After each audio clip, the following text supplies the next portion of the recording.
அடிக்கடி loose motion போயிட்டுருக்கிற மாதிரி இருக்கா? டயரியா, அதாவது தண்ணியாக மோஷன் அடிக்கடி போகுது. சாப்பாடு முழுசாக இருக்க மாதிரி மோஷனில் தெரியுது. டைஜஷன் சரியாக ஆக மாட்டேங்குதுன்னு உணர்ந்துட்டுருக்கீங்களா? இந்த பதிவு உங்களுக்கானது. அடிக்கடி இந்த மாதிரி லூஸ் மோஷன் ஆகிட்டுருக்கு, டயரியா ஆகிட்டுருக்கு அப்படின்னு ஃபீல் பண்ணுறீங்களா?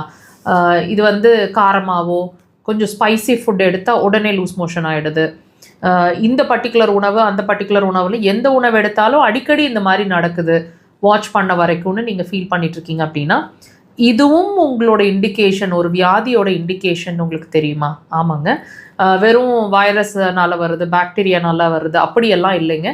அதை தாண்டி இந்த அடிக்கடி லூஸ் மோஷன் ஆகிற விஷயம் ஒரே ஒரு விஷயத்தை தான் திரும்ப நமக்கு உணர்த்திட்டுருக்கு.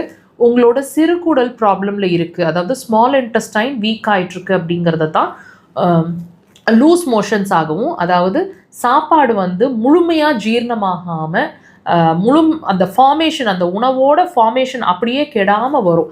இந்த ஃபார்மேஷனோட லூஸ் மோஷன் ஆகிட்டுருக்கு அப்படின்னா கண்டிப்பாக அந்த சிறுகுடல் சார்ந்த பிரச்சனை இருக்கிறதுக்கான அறிகுறி. கூடுதலாக என்னென்ன இருக்கும்? கண்டிப்பாக ஷோல்டர் பெயின், இந்த இடம் இருக்குது இல்லைங்களா, மேல் ஷோல்டர், இந்த இடத்துலையும் அந்த பெயின் ரேடியேட் ஆகிற மாதிரி, உங்கள் முழங்க எல்போ ஜாயிண்ட்டில் ரேடியேட் ஆகிற மாதிரி ஒரு ஃபீலிங் இருக்கும். இது 2 பக்கம் இருக்கலாம் அல்லது ஏதோ ஒரு பக்கம் இருக்கலாம். அடிவயிறு எப்பவுமே கேஸ் ஃபார்ம் ஆன மாதிரியோ வெயிட்டாவோ அல்லது ஹீட்டாவோ இருந்துகிட்ருக்கிற மாதிரி இருக்கும். கேஸ் நிறைய ரிலீஸ் ஆகிட்டே இருக்குது அல்லது கேஸே ரிலீஸ் ஆக மாட்டேங்குது. அதிகமான பசி இருக்குது ஆனால் சாப்பிடவே பிடிக்கல, கொஞ்சம் சாப்பிட்டா போதும் அப்படின்ற மாதிரி ஒரு உணர்வு இருக்குது.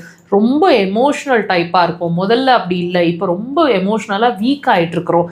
நல்லாவே அந்த டிஃப்ரென்ஸ் தெரியுது. என்னதான் நல்ல சாப்பாடு சாப்பிட்டாலும் எனர்ஜியே பிடிக்க மாட்டேங்குது, உடம்பு ரொம்ப வீக் ஆகிட்டே போகுது, மெலிஞ்சிட்டே போகிறோம். இந்த மாதிரி விஷயங்கள்லாம் அடுத்தது உங்களுக்கு நீங்கள் வாட்ச் பண்ணியிருக்கலாம் அல்லது இன்னும் வாட்ச் பண்ண போகிறீங்க. ஸோ தயவு செய்து ஒரு விஷயத்தோடு இன்னொரு விஷயம் சம்மந்தப்பட்டு இருக்குது அப்படிங்கிறத அண்டர்ஸ்டாண்ட் பண்ணிக்கோங்க. இப்போ இந்த லூஸ் மோஷன்ஸ் அல்லது டயரியா அடிக்கடி நடந்துட்டுருக்கு அப்படின்னா தயவு செய்து அதை சீரியஸ் கண்டிஷனாக எடுத்துக்கிட்டு, அதாவது வார்னிங் சிக்னலாக எடுத்துக்கிட்டு ட்ரீட்மெண்ட்டை ஸ்டார்ட் பண்ணுங்கள். உங்கள் சிறுகுடல் சார்ந்து அக்குபஞ்சர் அதுக்கு சிறந்த தீர்வுங்க. கண்டிப்பாக ட்ரை பண்ணுங்கள்.